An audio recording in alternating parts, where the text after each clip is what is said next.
Yo, welcome to Sig Slayers, the comic signature show, period. I'm Mike the Sig Slayer, chilling with Mark the Honorable Feeling. What up, fam? What's up, Mike? Our man of the hour did the unthinkable. He wrote and drew a 4-issue DC crossover event in 4 weeks. Let me know who we got, Mike. Today, joining us, we have one of the legends in the game. I can't believe it. We have Dan Jurgens with us. But before we chop it up with Dan, please like, subscribe, hit the notification bell, and please comment. All right. Our next guest is a master of creation. He's the creator of Booster Gold. Ladies and gentlemen of the Stash Land, we bring to you legendary comic creator, Dan Jurgens. How you doing, hey guys? Dan? We're glad to have you. We're going to dive right on in. So since it's your first time joining us, Dan, we'd like to get your comic book origin story. In other words, how did you get your first gig in pro comics? First gig. Start with the fact that as a kid, I always read comics like everybody else did, right? Loved them. And as for how I got in, I'd gone to college, had just graduated, was working in a corporate design communications department. Mike Grell, who had created and written and drawn The Warlord, was in town doing a personal appearance at a comic store.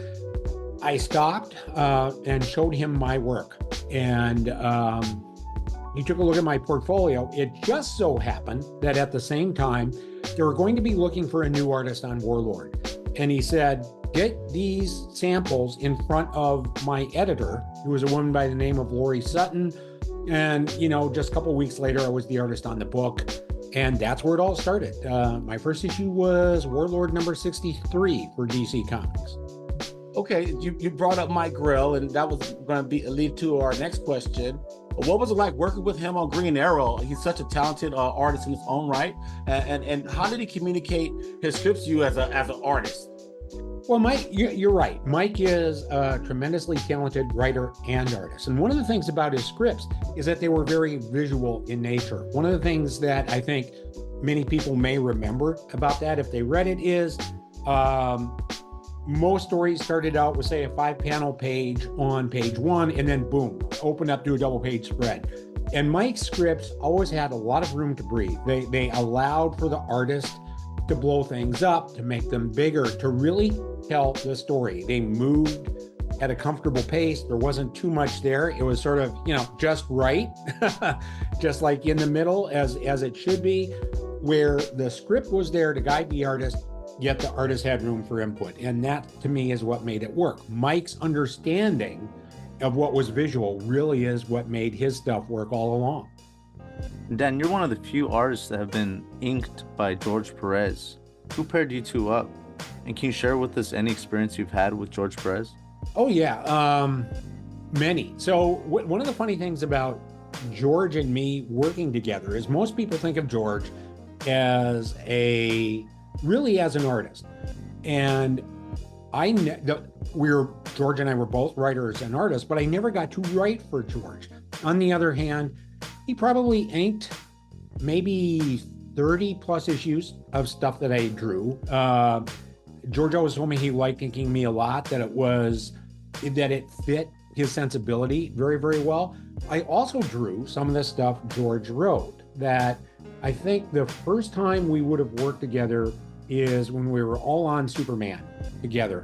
And very early in the game, the plan was for George to write one of the books and for me to draw it. And I drew, I think, his first couple of scripts. He inked a story of mine on Adventures of Superman, somewhere in there. We had known each other for a long time. We were friends anyway, but that's sort of where it started. And we joked even through the years that it's really funny because most of George's collaborations came as an artist working for another writer, yet I never got to write for him. So it was one of those fun, odd things. But yes, he was great to work with, extremely conscientious in his work. I mean, you can see it in his pencils, the amount of detail, and his inks were much the same way. And I think really he's amazingly underrated as an inker. And it could be because not that many people got to work with him. But when I look at his line sensitivity and the detail also that he brought to it, which was sort of this uniquely George sort of feel, it was fantastic. to our knowledge, and this has to be true, you're in kind of rare company in the history of DC Comics to be a person who has written and has drawn their own work. You got to be in rare company there. And so we want to ask you, what inspired you to do that? And what is your secret to keeping up with that level of consistency over the years? You know, in terms of what inspired me, I think I'd probably have to say that I would go back to the stuff I was reading in the 70s and that led up to 80. Because I first started working with DC in late 81, with my first work appearing in 1982. And, you know, I think what I always was attracted to was some of the stuff that the writer artists were doing. So I was looking at stuff like what Mike Grell, we talked about him earlier, what he was doing, what Howard Chaykin was doing, what Jim Starlin was doing, and so many other writer artists where they just, their work seemed to have sort of a sense of its own. And they each were not only just getting the story on the page, they were getting aspects of their personality on the page. And I think I quickly figured out that one of the best ways to build yourself then was to be able to write your own stories and to be able to exercise that on the page and make your way so that people think of you as both a writer and an artist. And then that opens the door to allow me to say, write for other artists who I want to work with, or draw stories for other writers that I want to work with. And I think, and I've said this before, if I were an editor, I think I would always start with hiring a writer artist. And a lot of that is because, you know, when you hire a writer, one of the things that happens is they're doing so many different projects that at any given time, you're getting like 15 to 20% of their attention span. That's not a criticism. It's just the way it is. A lot of writers are going to be doing 4 or 5 books a month. When you hire a writer artist, you get a 100% plus investment on their part in the project that you are working on. And I think that's where you can really start to shape and mold it into something that maybe is a little more unique. And I would just be attracted to that as an editor, and knowing then that I would have a guy or a woman who is sort of multifaceted. And I think we need more of that in comics. You mentioned that you were the only comic creator to write and draw a weekly crossover like Zero Hour. Mm-hmm. Can you share with us your experience creating Zero Hour? And would you do anything like that again? So going back, I think we're talking like 94 that we would have first started on it. You know, we were kind of at the point at DC where a lot of the characters were kind of aging out of the slots we wanted them to fit in. You know, we were seeing, if we think back, so Hal Jordan, Green Lantern, you know, had white hair at his temples because, you know, he was aging. We were seeing Oliver Queen as Green Arrow not only celebrate a birthday every year, but they would even say what birthday it was. Oh, this is Ollie's 44th birthday. This is his 45th birthday. And all of a sudden we saw all these characters aging, and some of the, you know, the next wave of characters like the Titans, whether it was, you know, Nightwing or Donna Troy or whomever, they all of a sudden appeared to be 30, 35, you know, and everything was aging out a little bit. And we also had the Justice Society characters who at that point were really getting quite old, almost to the point where you could not believe, like Wildcat, who had no superpowers, could still be a superhero. So we started to talk about this idea of having a crisis in time type of event that could, you know, kind of readjust some things. About every year, 10 years, you probably need to do, you know, a bit of a cleanup, kind of buff out the floors a little bit, polish things up, and just clean things up. So as we talked about that, that's where Zero Hour came into it. And then someone at DC said, well, in Crisis had been a monthly book. What if we did this one as a weekly? 5 issues that would come out 5 straight weeks. And so as insane as that sounded, it did sound like a fun idea for readers. So we went ahead and said, all right, that's what we're going to commit to. 2 weeks later, we regretted that, but you know, that's what it was. So, Yeah, it came out on a weekly basis in the summer of 1995. What kind of lead time you have to do that? Not enough. It's like anything. When you first start, it seems like, okay, we probably have enough. We had a very tight schedule, X number of pages due every week without fail. And it all had to come in that way, along with X pages of script. Problem was, because we were affecting every title across the line, what bogs you down is sort of the administrative aspect of working with the other creators on their books. This was all really pre-internet. I want to stress that. So we didn't have scanners. We couldn't send work around that way. Everything was a paper copy. And on the floor of my office space, I had 4 stacks of paper that, ran like that for each week's releases of DC books. So, it'd be, if they were releasing 10 books a month, there would be 4 stacks of 10. And in each of those, they would be sorted out because you get like 3 different issues of, say, Flash at whatever point in production it was.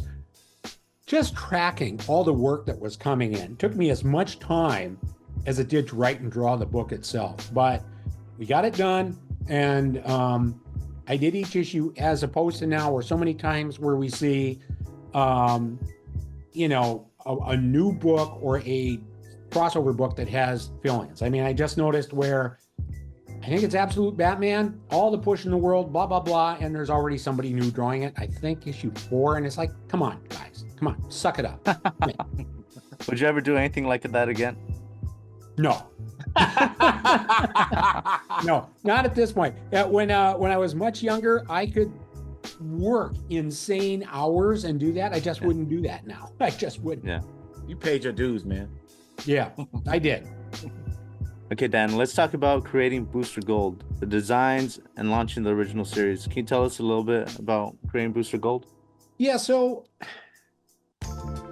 this goes back to the, early 80s at DC again. And one of the things they had was very much an open door policy within the creative community that said, if you have an idea, come to us, tell us what it is. And it could be an idea for existing characters. It could be an idea for something different and something new. And if you do go back to those early 80s kind of years, they did do a lot of very different types of things.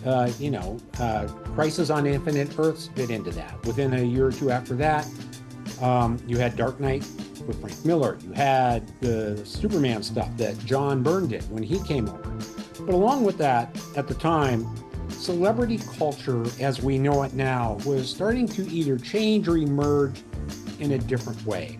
A TV show like Entertainment Tonight had not been on the air all that long.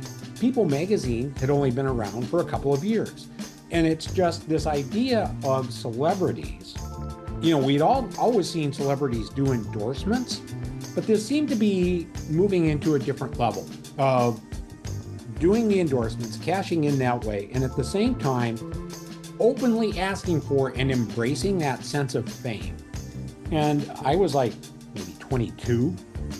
And I just thought, man, if I had superpowers, yeah, I'd do the right thing, but I'd make a buck at it at the same time. And that's where Booster will say, I wasn't born a multimillionaire like Bruce Wayne, wasn't the world's fastest typist like Clark Kent, all that. He didn't have any of those advantages. Instead, it was a character who would license his image, who would kind of sell himself, if you will, to corporate sponsors, while at the same time trying to be a hero. His problem is just that it doesn't always go smoothly when he does it. And I think that's where I wanted him to seem more human.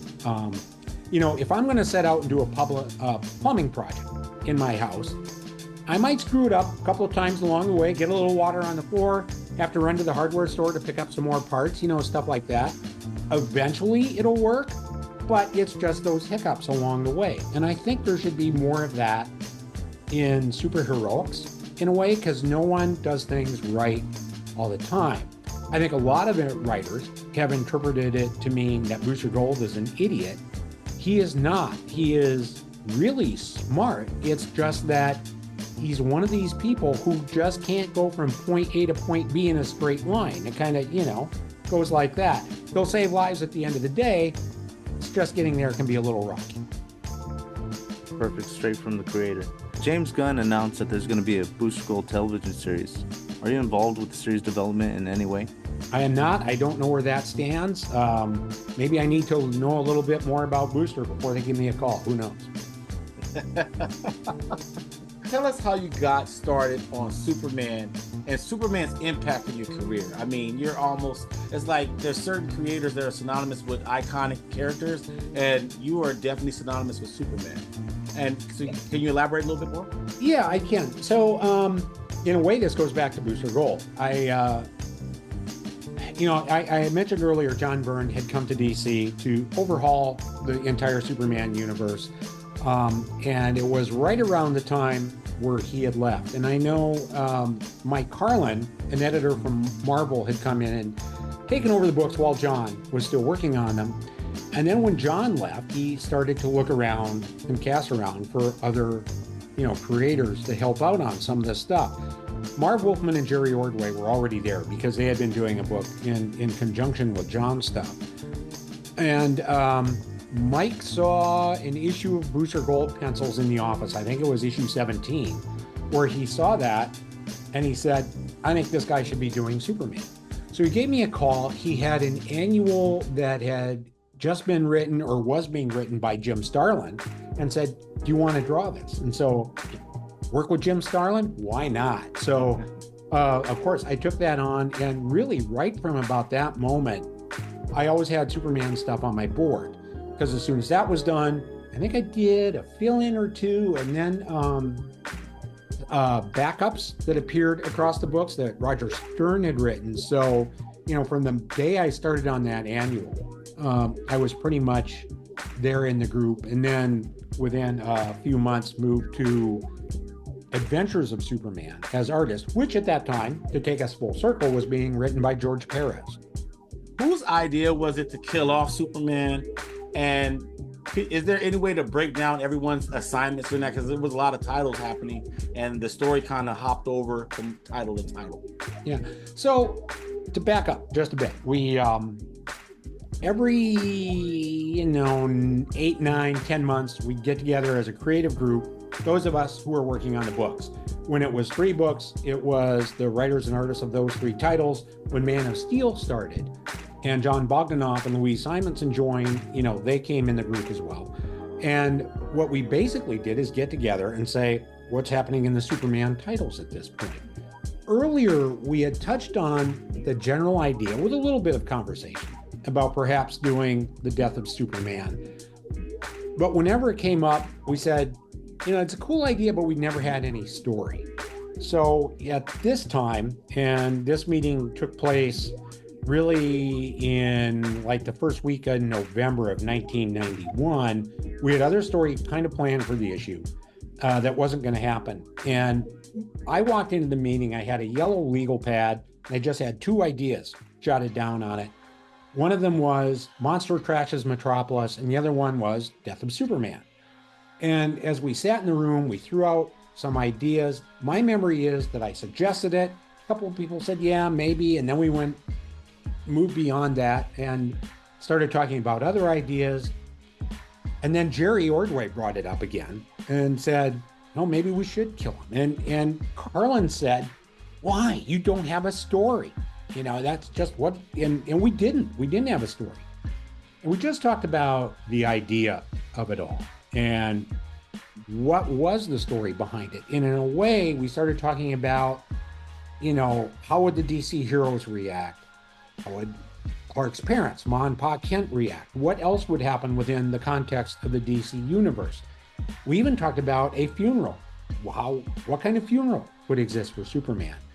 And then, in a way, that kind of built out the reason for the story. And once we had that then is when we started to go back and say, all right, we'll do the death. How does he die? Who is it? And that takes us back to this idea of a monster trashing Metropolis that ended up becoming Doomsday and the villain that would kill Superman. We were intrigued by the notion that it wouldn't be Brainiac or Luthor. Kind of fun to do something new. and also just have this physical knockdown, drag out fight.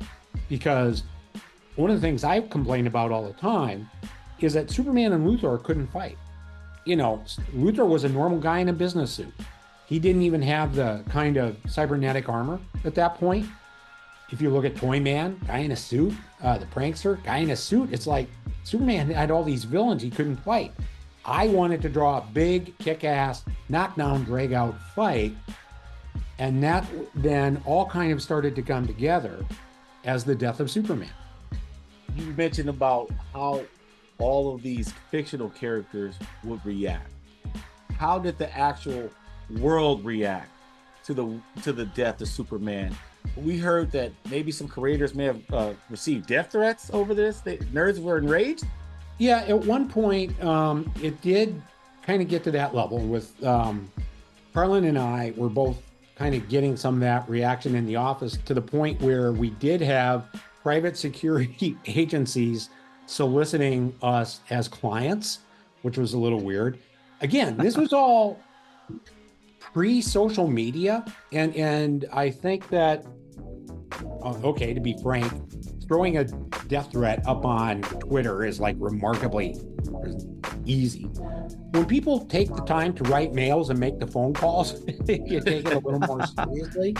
So there was just that going on. But more than anything, it was as we started to build out this story, and once DC started to actually solicit the story through the catalogs, that's when it started to get some real notice, and it started to build. And so that the closer we got to publication, you know, everything started to ratchet up more and more, to the point where once the book finally came out, it was just a national news story across the board. And it got the kind of reaction that we never ever could have guessed. No way to anticipate it.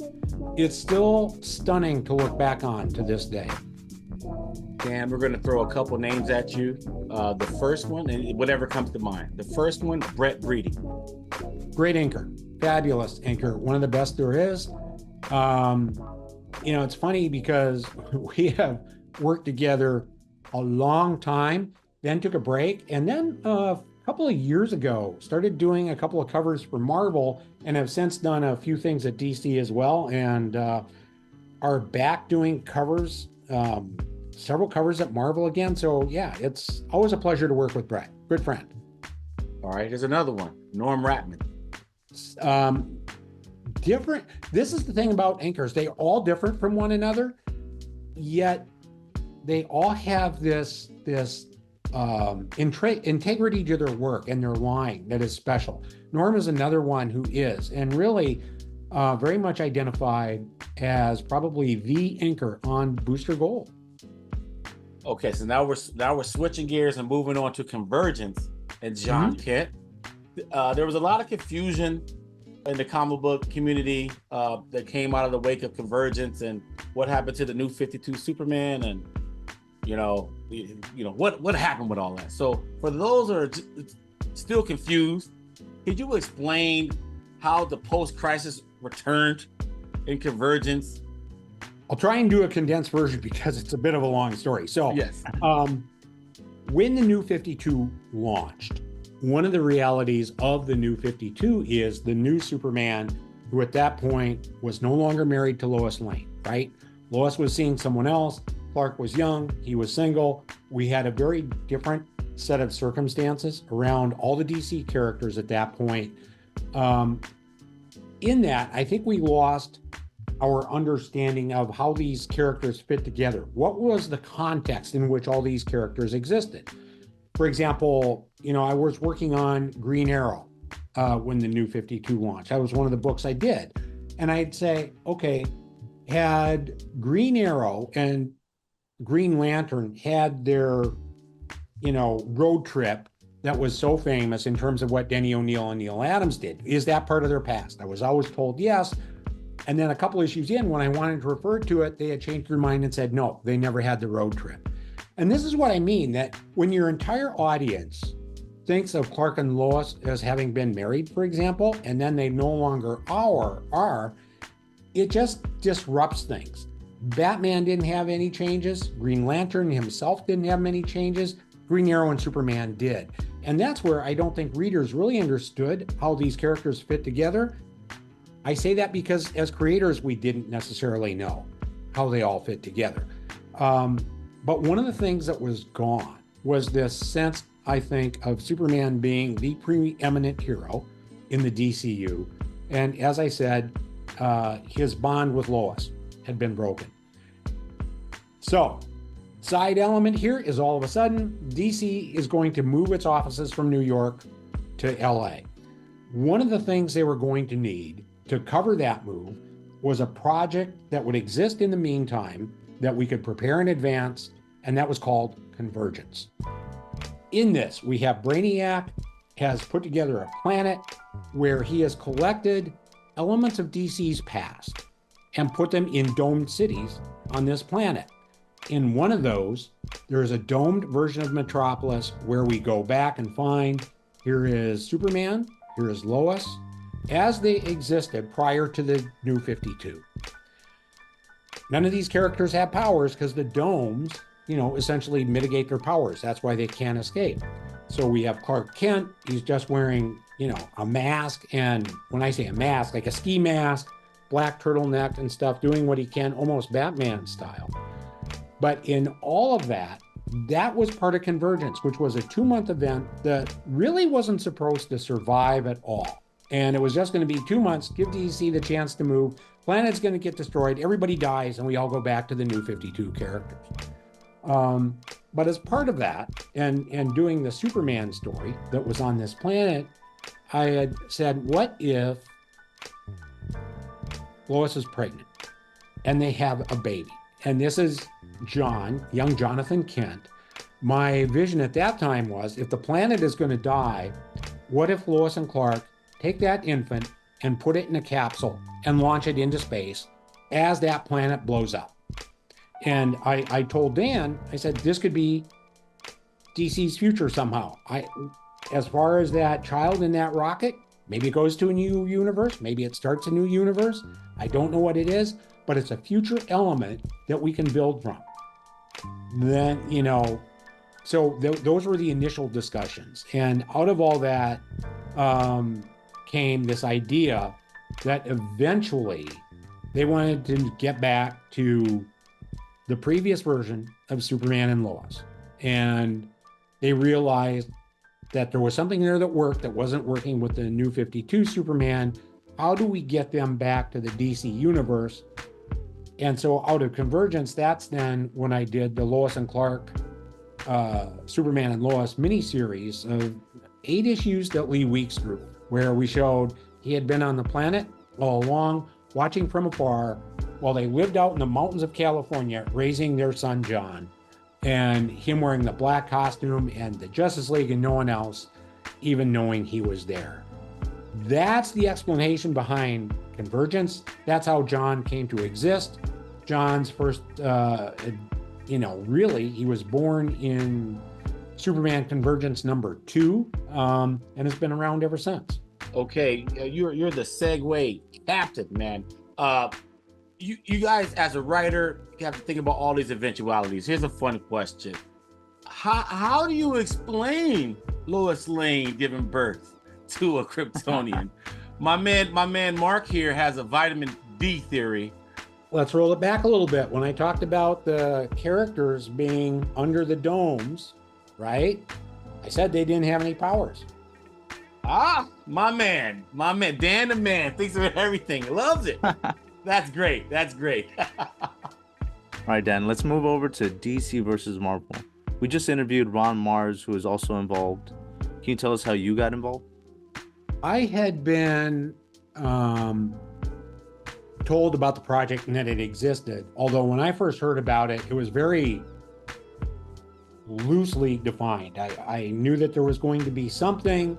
I always kind of thought it would probably not happen, to be honest, based on what I first heard, just because I didn't think, it's hard enough to do something like that within your own halls, much less 2 companies.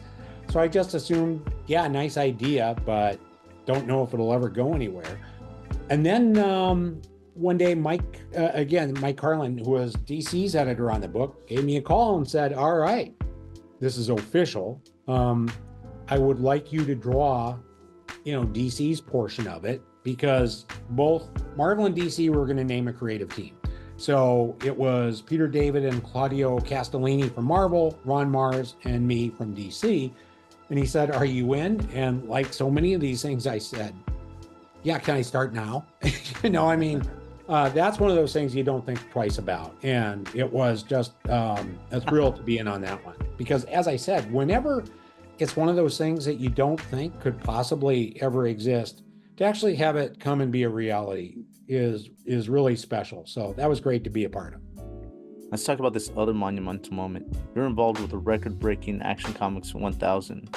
Does being a part of Action Comics 1000 have any significance to you, being it the first comic to reach 1,000 issues? Oh yeah, and at the time for sure, because it was a legitimate 1,000 issues. It wasn't, gee, if we call this issue number 712, we can kind of fit it in, and then we take this miniseries and fit that. It was a legit 1,000. And it was the first one to get there, as it should have been with Superman all along. And the fact that Superman debuted in Action #1, and not take anything away from Batman, but I mean, for him, it was Detective 27. So yeah, it was special. It was fun to be a part of it. It was great to be writer on, I think I started as part of Rebirth with Action 957. So, writing the 43 issues that take us up to it, that was great. Yeah, it was very special. Last question, Dan. This has been great, man. You're like a scientist with this. Is there anything that we haven't discussed that you would like fans to know about? Upcoming projects, upcoming appearances? For upcoming projects, I don't know that there's anything we can quite talk about yet at this point. For more recent ones, this will be out soon. This is the hardcover for Batman First Night, which I did with artist Mike Perkins last year, which is the story of Batman in 1939, really as though he has only been Batman for about 2 weeks, really picking up on the atmosphere of stories that I think he had back in those days, and try and take that and build it out as something, because I think when we look at the times in which these heroes were created, that they fit in very interesting ways right then. They grow beyond that, of course, to fit into the times we have now, but that doesn't mean it isn't fun to roll back the clock a little bit and look at them as that happened. So that was a lot of fun and very special to do. So that hardcover will be out very soon. And then beyond that, as I said, we've got, the schedule for 2025 is stacked full, and you'll be hearing about some of that stuff within the next month or two. The next project that you can't speak on, is it a DC project, or can you say what publisher is for? Yeah, I've got a couple of things at DC and something at Marvel. Okay. Yeah, I like that. That's music to people's ears, Dan. I love that. Oh, good. Well, Dan, thank you very much for joining us. You always have a home here on the Sig Slayers station. It was a blast. Thank you so much. Awesome. My pleasure. Well, that's all for our show. If you like what you see, please subscribe and hit the like button. This is Sig Slayers. I'm Mike, speaking for Mark and Dan Jurgens. We are out. Peace. Sig Slayers.